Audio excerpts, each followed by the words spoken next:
Typically in a degree program, you'll have 1 or 2 projects. Here there are 11 projects. And it's not just the number. It is industry grade projects. Everyone can learn to code, the marketing people, the HR people, the finance people. They can, without learning coding, leverage AI. Most of these 2 weeks courses are about you learn how to open a tool. You would learn how to get a simple output from it, how to basically prompt it. But these are not deep courses. Getting a feeling that AI is broken when you actually go to an employer and they are able to judge very quickly. I remember when I was studying, people say computers would come in and everyone's job would be taken. But that did not really happen. To really tame AI, you have to learn things on your own, and only then you'll be able to say that I know AI and leverage it well.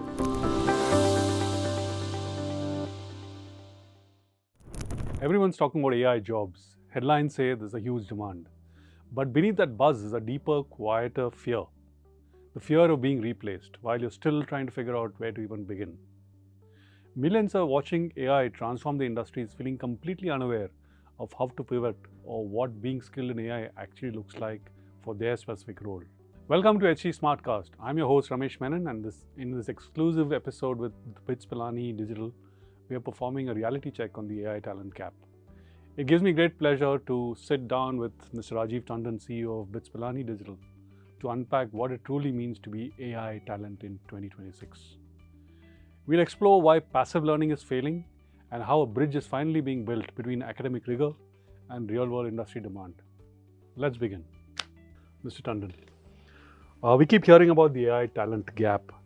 On one hand, millions are worried about AI taking their jobs, and on the other, companies are desperate to keep up and hire if possible, right? Why is there such a massive disconnect between the demand and the supply of good talent?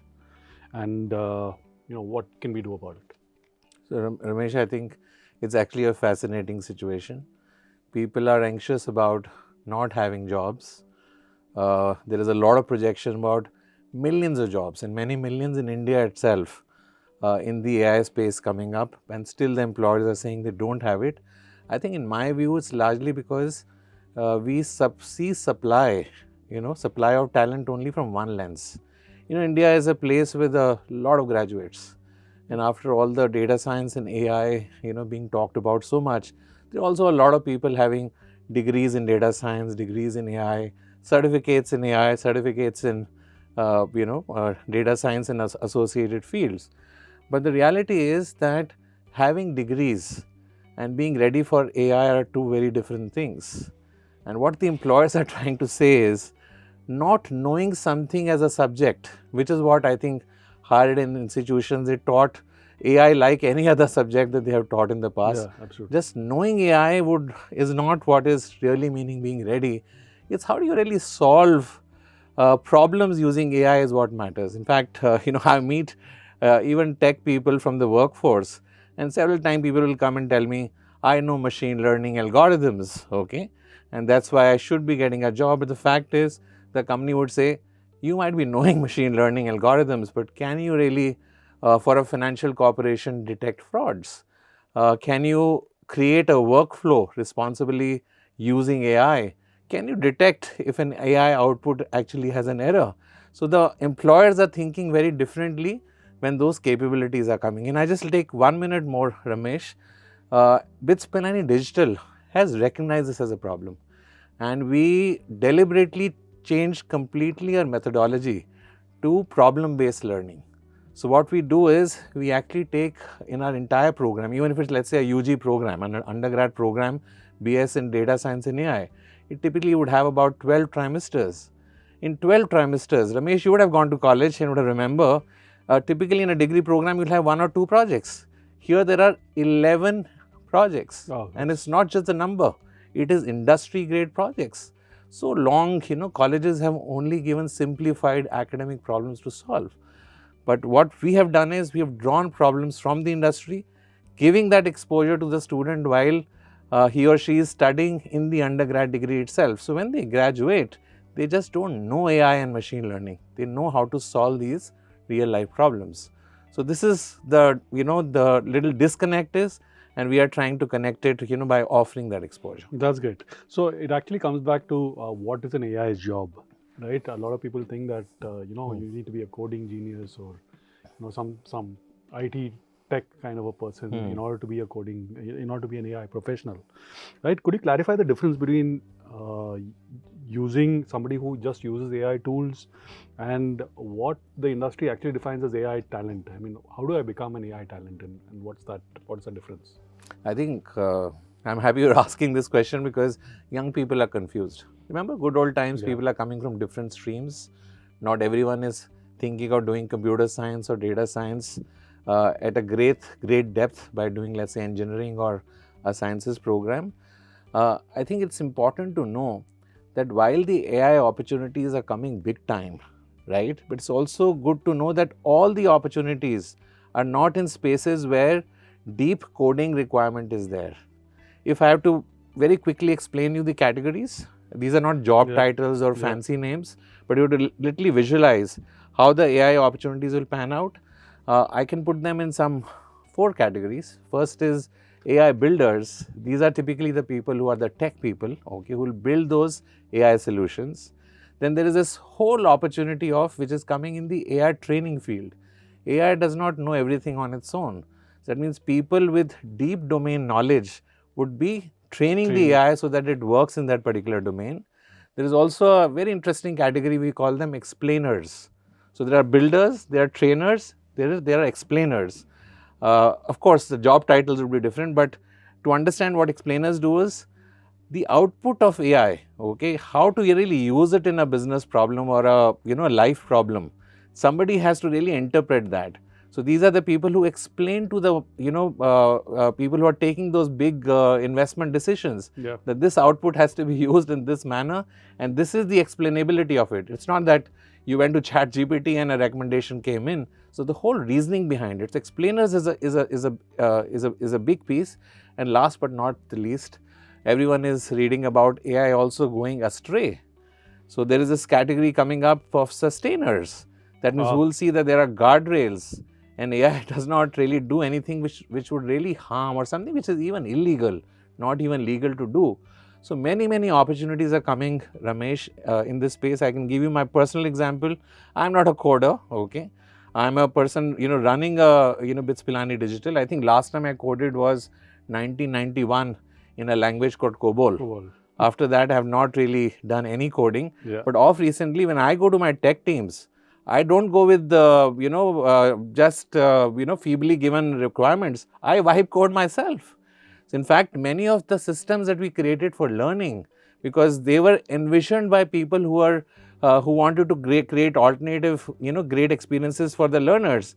They were first vibe coded and only then handed over. So everyone can learn to code. The marketing people, the HR people, the finance people, they can, without learning coding, by vibe coding, and by using the tools imaginatively, they can leverage AI. So that's need not be a coding ninja, but I think you need to be a domain ninja. That means whichever domain you are in, you should know about that. Okay? Knowledge about that, and then curiosity for AI, and then how to use that tool. I think that's what really so a lot matters. of students, and I mean Gen Z and millennials working for the organization also end up doing these 2-week crash courses and 3-week Instagram courses, and a lot of these celebrity influencers sort of starting courses on their own. So why is and that probably is passive learning, or you sort of go on online and get some knowledge of it and then pretend to be knowledgeable about it. So how is that kind of passive learning different from the real learning that you would of course give, and how does that change your ability to get a job? I think I've seen many of those courses, and it sometimes gets very tempting. I would say if somebody says in 2 weeks you can learn to be a chef, it is attractive. When we were growing up, there were courses about in 48 hours you learn to speak in a particular language, right? So those kind of courses are there.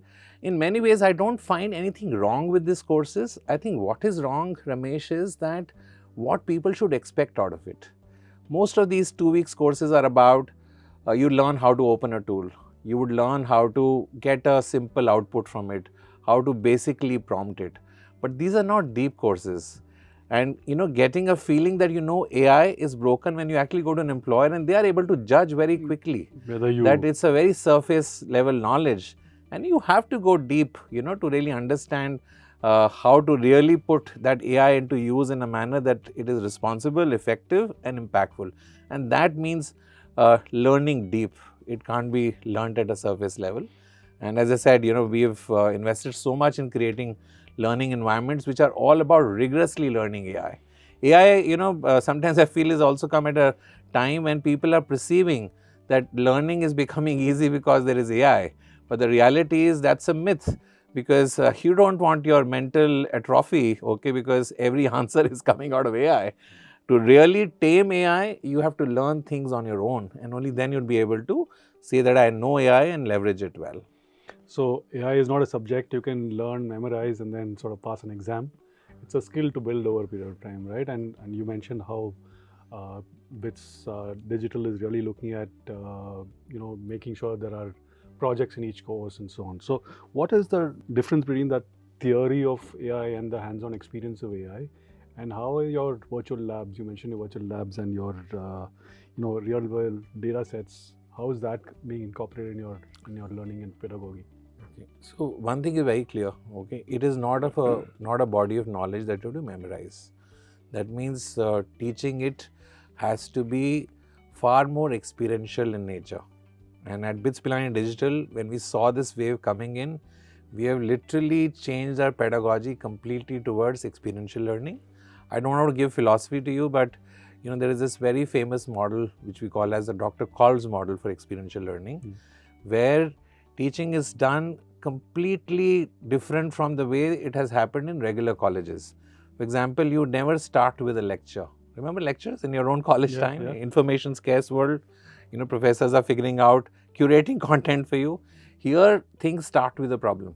So people first are exposed to some problem and they reflect on the problem, try to solve that problem with things that they already know. Only after that reflection, the concepts come in. And after the concepts are learned, a student actually goes and tries to see, does the new learning applicable in multiple situations? So this whole experiential learning is our way of making sure that this is happening. But how do you make experiential learning happen when you're in a college? Experiential learning typically happens only when you're working. Now to literally get, the real workplace environment inside the learning experience, we have heavily invested into virtual labs. Ramesh, you would not allow somebody to just come in, okay, and tinker with very expensive and very sensitive data, right? So virtual labs are also a very safe environment where you have everything which happens in a real place, but anything you do will not bring down a business or stop any process, okay? So it is safe, for a place to play with, and the data is large and the problems are complex. These are not, automate my library management system. These would be hard, complex, messy problems. The database, if people have studied computers at school, know, not those 100 record databases, very clean. It will be messy, complex data. And then there are, what we also make sure is just to see that they don't go astray. And that's extremely important is, most of the projects which are happening on virtual labs, they are mentored by faculty, okay, but also throughout all those 11 projects that I talked about, there is an industry mentor also. That means people who have been there, done that, and can actually guide a learner as they navigate this whole thing. So experiential learning, okay, is the biggest piece. Virtual labs is a great way of, delivering it in a safe environment, and data sets we literally simulate actually from the industry for the learner to work with. Actually, now with all of this, parents are also very critical, right? Parents don't know how to guide their children because it's a very different world in which the children are going to be working. And the other fear is that digital degrees, does it carry as much industry weight as a regular degree? So how do you bridge that gap between a digital degree and parents or children thinking that it might not have as much weight as a regular degree? In a very short way, if I say, I think many times formats, names of degrees are only signals. And many people have, got the signals wrong in the past. I remember when there were fewer engineering colleges, okay, there were only the top tier institutes existing. Everybody thought by just doing engineering, life would be set, okay. And then all kind of colleges, cropped up, physical, non-physical, and people just wanted to run after the signal. But I think if you unlayer it a little bit, and that's what I urge the parents, it's extremely important to see what the authentic signals are. I think what did industry say? I think one signal they always liked was, where is this qualification coming from, right? Because that pedigree, that legacy told the industry that what kind of, approach or educational experience the institute would have provided to the student. That was, of course, one thing. I'm not saying the only signal. Industry wants, I think industry is, every conference I go to of industry academia, there's only conflicts happening about that the people coming out of colleges are not employable. So industry is saying, I want industry relevance. True. Now, institutes like, BITS Pilani coming out with an extremely industry relevant curriculum with all the, background and legacy of BITS Pilani is a great signal to the industry. But I don't want to just stop there, but there's something, extremely interesting, okay, that we have done. When we were thinking, in fact, 7 months back, we, launched BITS Pilani Digital, okay. But the thinking about happened, almost 2 years back, and we were literally actively thinking about, should we do this? And the whole feeling was, we can do this, but it can't be the poor version of what we do in our campus, okay. And when we looked at the challenge, it was huge, Ramesh, because I think initially, I think it was daunting. How do you do that? Something we do, which we are known to do on a campus at a high level. We said, should we give up? But then I think the core message was that if we actually end up doing it, it will only make us better educators. Because you see, campus is a very powerful thing. A BITS campus, people just come to visit that campus. There's a lot of energy. A lot of things happen because of serendipity, which is very hard to emulate. You bump into a professor, you make new friends, you solve problems, you set up a startup, at night in canteen, you get bright ideas of becoming a billionaire. Many of those things is what, campus provides apart from the rigor, especially the good institutions and other things which are there. So we said, if we have to do this, we can't do this without giving all the great benefits which the campus are known for, but not by retrofitting what the campus does. The biggest mistake people do is, can I retrofit? Okay. And that's why the effect goes. So we have redesigned our learning environment completely, okay, so that if we have to give relevance, in fact, in many ways, we are better than the campus because, involving industry professionals is easier online, okay.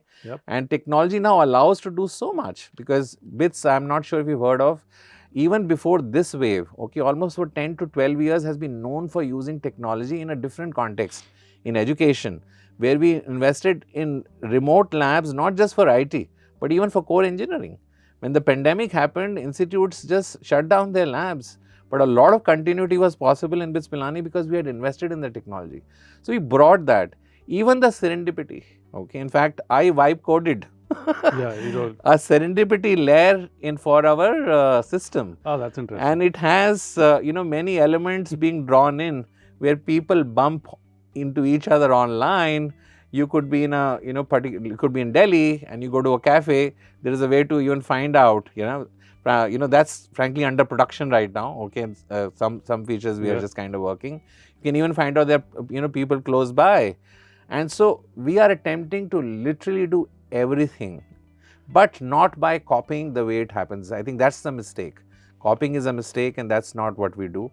We have literally redesigned it completely. So parents and students don't need to be anxious about, about getting into a digital course vis-a-vis a full-fledged campus course, right? That would be your thing. And so what should they look at? What are the 3-4 things that you would think that they need to be very, very clear about before actually taking up one of these virtual courses? So I meet parents a lot, okay, and I come from institute with 100 years of legacy. I can answer this in an easy manner and say, look at the background, look at our brand, look at our faculty credentials. There's an easy way of answering this question, okay. But then I think in today's age, Ramesh, that answer is incomplete, okay. We might have done this for 100 years. Doesn't mean we'll get it right for the next 100 years. Things are just changing. So I basically talk about 3 most important. These are my favorites, okay. The number 1 is what I say, connection, okay.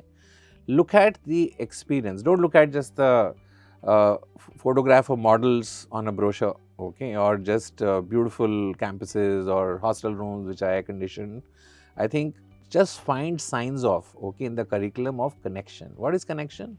Connection is, if I'm teaching something, is it anchored to life and work? If I'm teaching maths or statistics, is it linked to decision making in a business or life? Yeah. If I'm teaching chemistry, is it linked to what kind of material, I'll procure, okay, for making something? If I'm teaching physics, how is my iPhone fitting in my palm? Yeah. So connection breeds curiosity, and that's where the learning becomes joy rather than a toil. So that's, and there is easy way. If you just unlayer it, we also don't patronize people. I know people, if they unlayer and see beyond the glossy brochures, they'll be able to see signs of that connection there. The second thing which I keep on harping on, and especially in digital space, is challenge. Because a lot of digital learning which happened in the past, because either the technology was not mature, okay, or most of the time it was just retrofitting of some features, okay, of a campus which was done on an online thing.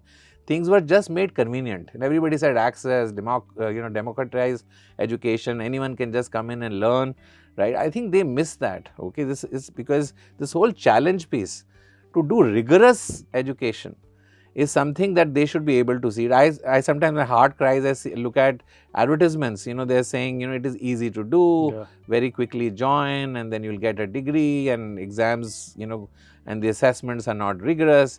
So I think they should be able to. Okay, and in BITS, whether it's campus or BITS digital, if you come and look at my, even communication, it clearly gets people who are non-serious to stay away. While the doors are open, but there are enough signs to say, if doors are open, but the exit doors are not that easy. That means you have to go through the rigor and the toil to do that. And the last and an extremely important thing is what I call as care. Students, when they are studying during a 4-year undergrad degree, there is a chance that many of them can struggle, okay, and normal cases, things just move on, okay. Somebody can go actually confident. It can be the other side, that I know it all, right? That means there's no challenge. Compared to all my classmates, I could do things, or I can even go adrift, okay, go into a direction I shouldn't be. Is there a system, okay, which identifies students at a different levels of either being adrift or stable or different states, and makes personalized interventions? BITS Digital, frankly, in this space, Ramesh, I can tell you, we can do better than the campuses, because the amount of data we generate on our learners, how much was the video seen, whether the assessment was taken, is there a little history around predicting who will actually pass or fail or score or get placed, okay. Playing with that data helps us really make those interventions very, very specifically. So look at these signs, right? So which are there to say that it's a good program. If you see that connection, challenge, care, if you see that in the program, you experience it, please go ahead and join it. But if you see the opposite, don't just do it because the brochure is glossy and there is a whole tradition of thinking going to a campus or joining an easy digital learning program. There are many programs available, which is very light and easy to do. So look at difficulty. That's great. Connection, challenge, care. Yes. Great. Yes. So to conclude, let me ask you a more generic question. Yes. And that's something that everybody is afraid of, right? Will it increase efficiency? Will AI increase human efficiency? Will it decrease human efficiency because everyone's becoming lazier and lazier, thinking AI will do it? Or is it going to increase productivity? Or are people going to lose their jobs? Are new jobs going to be created? Or will it change the way that we work rather than replace us? What is it how will we sort of distill this entire thing that's happening around us? So the only thing we have to do is by looking at the popular generative AI tools. I think a lot of chatter, banter around AI started once the generative AI started to come in the mainstream, and we can't have a lazy, quick reaction and then forming opinions about it, that this is going to do everything. No, it's not a time when I remember a time when I used to receive a very well-written email, okay. Immediately an imagery was formed about the person who's writing it, being brilliant, etc. It is no longer. You can't be sure anymore. It's not very sure at this stage. But I think the way we have to see this is AI is going to elevate the floor of performance for everyone. That means something that you could not do on your own earlier. Because I think pre-AI era, okay, till the time AI came into the hands of everyone, we were all measured by what we can do individually, right? How much report writing I can do, or how much analysis of data I can do. But with AI, okay, that floor has just jumped. It has just got elevated. So today a startup can be done, literally, with one person. Yeah. Many of those elements are possible. You have a landing page, do a quick research, market research. You don't have to go to always the, big consulting companies for everything. So a single person, a few people can do far more, as things just go forward. The only thing we have to do here is not see AI as a way of doing lazy work. So once that understanding is there, and I think people are becoming smarter, because more and more I'm going, even students are telling me that it is, earlier we thought it's an easy way of doing things, and I frankly admire the Gen Z. Despite sometimes people making observations, I think they understand it. I think it's high time that the education ecosystem understands it. And for example, in BITS Pilani Digital, to make sure that people understand it, I have announced 2026 as a year of the co-intelligence. Everyone is supposed to use AI. In fact, people who are very proud of their intellect, they are the ones who are very resistant. But once they start using it, okay, as they say, it's like a jagged frontier, okay, you'll find out those, limits also, where it will work, where it will not. But the eventual conclusion is it is going to elevate. And one more thing, because we are talking to the youngsters here, we remember our first jobs. First jobs were drudgery. I was just told my boss to, crunch some data and, do printouts, okay, for him when I started. And people in the, in their first jobs used to, it will mind numbing. If somebody doesn't want to do a job, it was given to a fresher, right? I think what AI is doing is, while those jobs are going, but more human jobs are coming in. So even from freshers, they are expecting, okay, they are expecting that they will use AI to do a higher level job versus that mind numbing one. So these are the big changes. So don't fear AI, don't judge it, okay. I think use it as a thinking partner and elevate the level of performance that you could not have achieved completely on your own. So, Mr. Anand, what about the fear that people have that, we'll lose jobs, and parents are very anxious, saying that what will my child do, because the kind of jobs are very different. It's very difficult for parents to advise children as well, because they don't know what the environment is like. So, what would you say is the future for this? So, I think while you've mentioned the fear of parents, but if you look at fear most of the time, okay, the real source is not knowing. People are afraid of the dark. They fear the dark. Not that they know there is a problem, but they don't know what's really lying there, okay. My sense is we use the word critical thinking, okay. Critical thinking is not taking things at the face value, right? So what we are hearing right now with AI coming in everywhere, there are all kind of things that you're hearing about, okay. And the ability to synthesize, and I'll help you do that. I think there are two kinds of views which are operating. One is a doomsday view, okay, which is all jobs will be done by AI, okay. No jobs, people will not have jobs, right? And then there are others, okay, who are taking a more saner view, okay, and are saying that disruptions in technology have happened in the past, okay. Remember, there was this industrial revolution and electricity and steam and then internet, and every time it happened, they were doomsday stories. I remember when I was studying, people say with computer 90s, right? Computers would come in and everyone's job, would be taken. But that did not really happen. I think have faith on the natural intelligence, okay?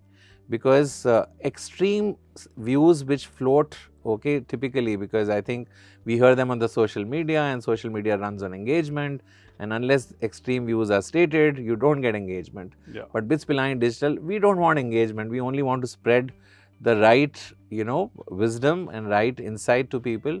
There's nothing to panic about, okay. I think Gen Z and your students and people, my own viewers are actually far more exposed to reality. They have far more information, in a much better position to navigate whatever challenges AI would throw. And my own belief is it is not more than challenges, more opportunities are coming in the way. We should be happy that they'll not do those mundane, bad first jobs that we did. Yeah. They will do jobs which are much better. But make sure, the only thing you have to make sure is don't look at signals of the past and make the choices of the future. Okay. We have talked during this podcast a lot about what those signals are. See that you're filtering that, and also trust your children. Okay. I think they'll make it. That's what I feel. This is all for AI migrants in a sense, right? We're all moving into the AI age, Yeah. right? But there's a whole generation that is Gen Alpha, which is actually AI native. They're born into it. In schools, they started using it from day one. They're probably using ChatGPT and stuff in their assignments. So as they graduate into, coming into college and coming to attend some of your courses over the next few years, how would you see that happening? So it's a very different world, right? So one, you can't avoid it. Yeah. Okay. I think there is more work not by the students. Students were born with this. Yeah. Okay. Whoever was born with a calculator was born with a calculator. People who were born with the internet, they were like digital natives. Yeah. Now you have AI natives coming in. You can't avoid it. You only gave it to them. Okay. Now we'll say, oh, now what have we done? I think it's important for higher education institutions to completely rethink, because unless they'll, in fact, sometimes I tell, the very senior leaders saying, think of as if you're starting a new university today.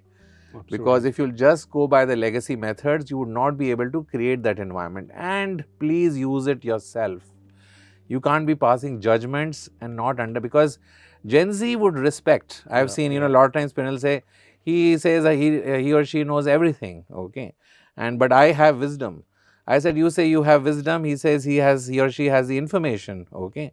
Well, and you are asking the Gen Z to get wisdom. Why can't you also get information? So it's a level playing field. Yeah. So Gen Z would respect the fact that you've been there, done that, understand it. Only then they would take the wisdom. So that's my message. They are coming. Okay, we better be ready.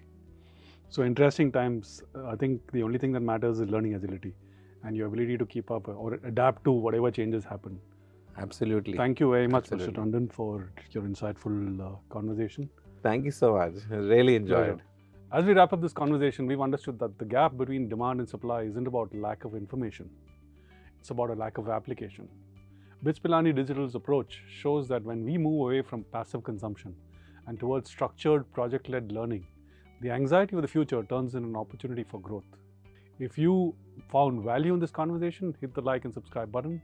I'm your host, Ramesh Menon. Stay tuned for more such conversations.